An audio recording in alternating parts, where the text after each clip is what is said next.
What are the differences in the types of trading that you would give to an individual trader or an institutional trader? Well, first of all, I've done an awful lot of training at both levels.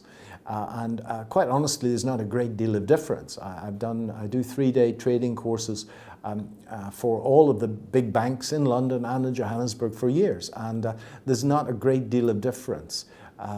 So I would start them off with a fairly simple mechanical plan of finding a trend and buying a pullback in the trend, as simple as that. Especially at the banks, I tend to get classes that are filled up with CFAs, and that's a really potent qualification. I don't know if you've seen the exams for that, but it's quite scary. They tend to have a belief that technical analysis is like reading the tea leaves. So when I introduce the Fibonacci patterns and whatever, the guys are just shaking their head. That's what the 3-day course ends with. So pretty much teach what I've just talked about. At the institutional level, most of the people, there's not a great deal of proprietary trading going on. Maybe if Mr. Trump reverses the regulations in the US, that will change.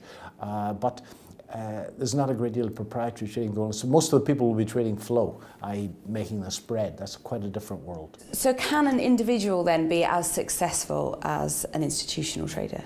Yes, of course they can, and quite easily. And they're trading much, much smaller positions as well. I think that it comes back to information and self-awareness. The institutional trader will have access to a great deal of fundamentals in the stock market, for example, that maybe retail traders won't have. And that's where my product Vector Vest fills the hole, and then it gives the retail trader institutional level information to act upon. So the 2 legs to be successful: quality information and self-awareness. Once you've got the quality information, then self-awareness is the key to be able to keep your mind in this moment, to focus on perfect execution of this one trade over and over again. I have many good friends who are professional sportsmen these days, and they spend a great deal of time focusing, golfers for example, focusing on perfect execution of this one stroke. Not the last stroke, not the next stroke, but this stroke. Who's that chap from here who drives the Formula One car? Jason Button, no? Yeah, Jensen, yeah. Yeah, when he's in his little red car, if it is red, I watch it. He's totally in the moment.